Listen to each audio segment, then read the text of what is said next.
Hello students, welcome back to very own YouTube channel concepts made easy. तो हम पढ़ रहे थे आपका माइक्रो इकोनॉमिक्स का चैप्टर प्रोडक्शन, जिसमें हमने अपने प्रीवियस क्लास में कंप्लीट किया था कि प्रोडक्शन क्या होता है, प्रोडक्शन फंक्शन क्या होता है, short run and long run time period क्या होता है, वेरिएबल फैक्टर्स क्या होते हैं, फिक्स फैक्टर्स क्या होते हैं, as well as the various other concepts of product like the total product, average product and marginal product. तो आज के इस वीडियो में हम करेंगे आपका शॉर्ट रन प्रोडक्शन फंक्शन, जिसको हम पढ़ते हैं आपका लॉ ऑफ वेरिएबल प्रपोर्शन में। तो शॉर्ट रन प्रोडक्शन फंक्शन क्या होता था आपका? It refers to the production function where in the output is increased by changing only one input by keeping the other inputs unchanged. यानी कि जहां पे हम आउटपुट को इंक्रीज कर सकते हैं बाय चेंजिंग योर या increasing your only one input. ठीक है, बाकी सारे इनपुट्स यहाँ पे कांस्टेंट रहते हैं। तो आइए देखते हैं कि लॉ ऑफ वेरिएबल प्रपोर्शन क्या कहता है। The law of variable proportion states that as we increase the quantity of only one input, क्योंकि हम यहाँ पे short run production function का बात कर रहे हैं, other inputs are fixed, the total product initially increases at an increasing rate, then at a decreasing rate, and finally at a negative rate.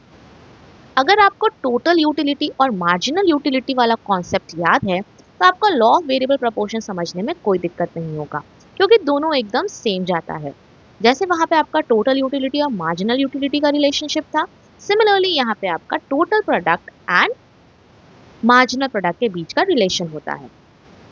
तो इसके अकॉर्डिंग आपका जो टोटल प्रोडक्ट है वो पहले इंक्रीज करता है एट एन इंक्रीजिंग रेट, उसके बाद इंक्रीज करता है at a decreasing rate, and finally at a negative rate. Increasing rate and decreasing rate का मतलब क्या हुआ? से फॉर एग्जांपल जब आपका टोटल प्रोडक्ट यहाँ पे इंक्रीज ही कर रहा है, दोनों का डिफरेंस अगर 10 है, 20 है, 30 है, इस टाइप से है, ठीक है, तो यहाँ क्या हो रहा है? इंक्रीज हो रहा है एट एन इंक्रीजिंग रेट, क्योंकि दोनों आप चाह रहे हैं सीधा सीधी एकदम असेंडिंग ऑर्डर में। ठीक, लेकिन मान लेते हैं आपका एडिशन इन टोटल प्रोडक्ट जो हो रहा है 30 के बाद, मान लेते हैं यहाँ 25 हो रहा है, ठीक है, फिर 20 होने लगा। ठीक है, आपका जो टोटल प्रोडक्ट में एडिशन हो रहा है वो हो तो रहा है पॉजिटिव, लेकिन धीरे धीरे घटता जा रहा है। ठीक है, तो इसको कहते हैं हम increases at a decreasing rate and finally at a negative rate, यानी कि अब एकदम ही डिक्रीज करने लगा है।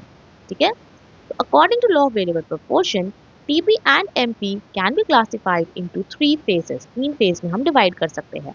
पहला फेज है when TP increases at an increasing rate and MP increases. TP increases at a decreasing rate, MP decreases but is positive. TP falls and MP becomes negative. तो ऐसे याद रखेंगे, जब तक आपका MP इंक्रीज कर रहा है, TP भी इंक्रीज करेगा at an increasing rate। जैसे ही आपका एमपी जो है वो डिक्रीज करने लगा, लेकिन पॉजिटिव है अभी भी, ठीक है, तो वैसे केस में आपका टोटल प्रोडक्ट जो है वो इंक्रीज तो कर रहा है but at a decreasing rate. ठीक है, और जैसे ही आपका मार्जिनल प्रोडक्ट नेगेटिव हो जाता है, वैसे ही टोटल प्रोडक्ट आपका फॉल करने लगता है। ठीक है, तो लॉ ऑफ वेरिएबल प्रोपोर्शन को हम लोग law of returns to factor या रिटर्न्स टू वेरिएबल फैक्टर के नाम से भी जानते हैं। Now, there are also some of the assumptions of the law of variable proportion. पहला assumption है आपका it operates in short run। ठीक है, ये सिर्फ और सिर्फ शॉर्ट रन का हम यहाँ बात कर रहे हैं, लॉन्ग रन का बात नहीं कर रहे हैं। ठीक है, दूसरा है the law applies to all the fixed factors including land, यानी यहाँ पे सारे fixed factors जो है आपके constant है। तीसरा कहता है under law of variable proportion different units of variable factors can be combined with fixed factors, यानी यहाँ पे हम वेरिएबल फैक्टर में भी सिर्फ एक फैक्टर को इंक्रीज कर रहे हैं, बाकी सारे फैक्टर्स मेरे फिक्स्ड है। This law applies to the field of production only, सिर्फ और सिर्फ प्रोडक्शन के कॉन्सेप्ट में इसका यूज होगा। The effect of change in output due to change in variable factor can be easily determined, इसको हम इजीली डिटरमाइन कर सकते हैं कि हमारे आउटपुट में क्या इफेक्ट आ रहा है। It does assume that factors of productions become imperfect substitute of each other beyond a certain limit, यानी कि to a certain extent you can substitute the uh, variable factors, but after a certain extent you cannot do that। ठीक है, the state of technology is assumed to be constant, साथ ही साथ it is assumed that all the variable factors are equally efficient। तो ये थे आपके कुछ assumptions of law of variable proportion। आइए अब समझते हैं हम law of variable proportion को with the help of a schedule and diagram। देखेंगे यहाँ पे शेड्यूल दिया हुआ है, जहाँ पे आपका फिक्स फैक्टर जो कि लैंड है 1 1 1 1 1 1 थ्रू आउट, यानी कांस्टेंट है। फिर है आपका वेरिएबल फैक्टर हम लोग क्या पढ़ते हैं आपके लॉ ऑफ वेरिएबल प्रोपोर्शन में कि सिर्फ और सिर्फ एक फैक्टर को हम यहाँ पे इंक्रीज कर रहे हैं, ठीक है। तो यहाँ पे 1 2 3 4 5 6 इंक्रीज कर रहा है। टोटल प्रोडक्ट में क्या चेंजेस आ रहे हैं, 10 फिर 30 45 52 52 48, ठीक है। तो आप देखेंगे यहाँ पे कि आपका एडिशन कितना हो रहा है, जीरो पे कितना था आपका टोटल प्रोडक्ट, जीरो, ठीक है। एक एडिशनल ऐड हुआ तो टोटल प्रोडक्ट में कितना एडिशन हुआ, 10। तो एमपी क्या होता है आपका, TP at N minus TP N minus 1, यानी टीपी आपका जो उस वक्त का है और उसे एक जस्ट पहले वाले को माइनस करेंगे तो मेरे को मिल जाएगा मार्जिनल प्रोडक्ट। ये है आपका 30 से हुआ 45, तो डिफरेंस कितना आया, 15। देखिए यहाँ पे आपका मार्जिनल प्रोडक्ट क्या हो रहा है, 10 20। अगर ये 20 के बाद यहाँ 21 22 या 25 कुछ भी होता, यानी कि आपका यहाँ पे टीपी इंक्रीज करता एट एन इंक्रीजिंग रेट। लेकिन यहाँ पे टीपी क्या हो गया आपका, देखिए 15 7 0 है तो पॉजिटिव, लेकिन क्या है, डिक्रीजिंग रेट में। इसी को कहते हैं हम कि TP increases at a decreasing rate, ठीक है। देखिए यहाँ पे डिफरेंस निकाले हम, 45 minus 52 minus 45 7, 52 minus 52 0, 48 minus 52 minus 4।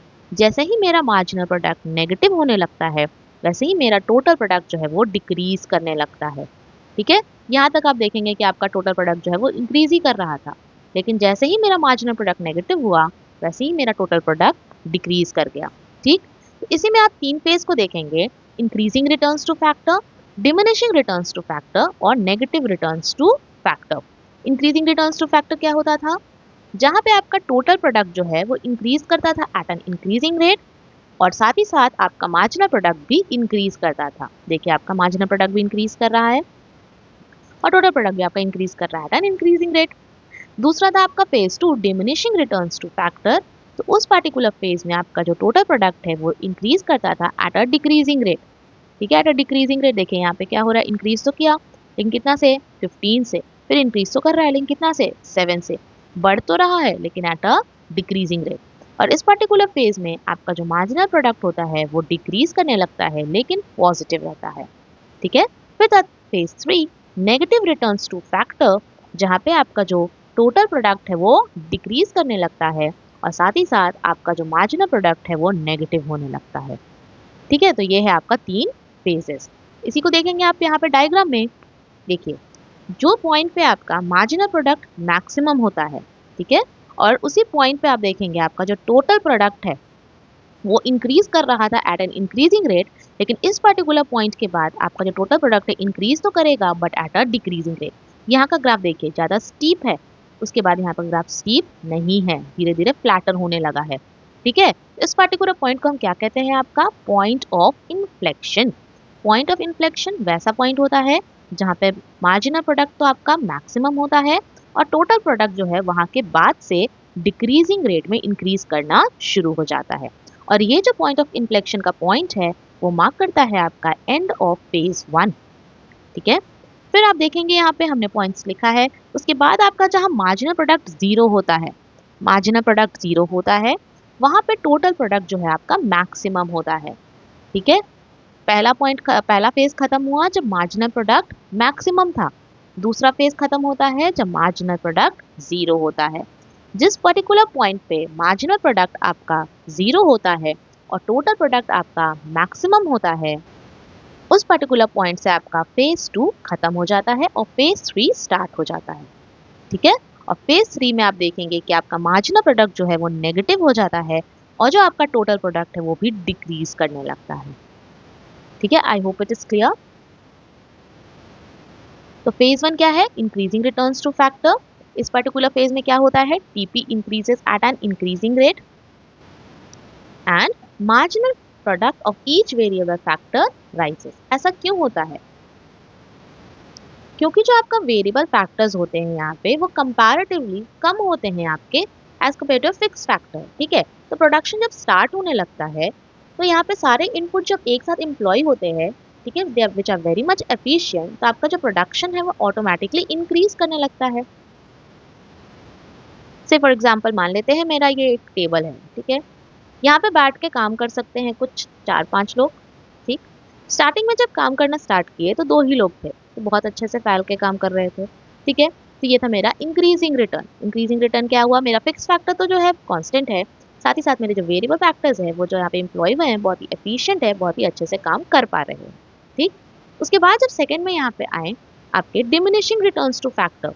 Diminishing returns to factor में क्या हो जाता है, in this phase your total product increases at a diminishing rate, और साथ ही साथ आपका जो मार्जिनल प्रोडक्ट है वो डिक्रीज करने लगता है।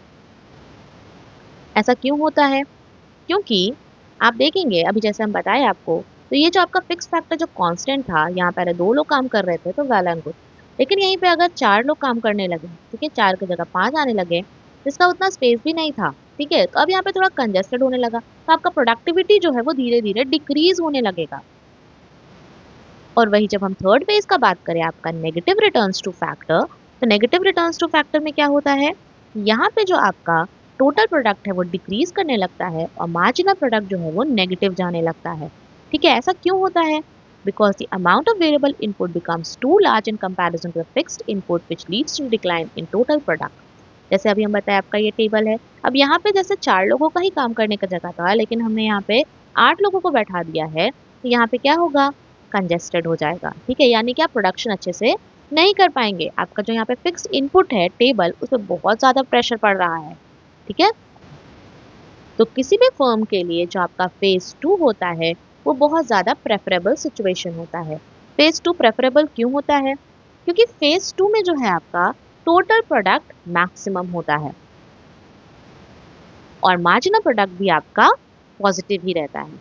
लेकिन जैसे ही आप फेज 3 देखेंगे, तो फेज 3 में आपका जो टोटल प्रोडक्ट है वो डिक्रीज करने लगता है और मार्जिनल प्रोडक्ट भी आपका डिक्रीज करने लगता है।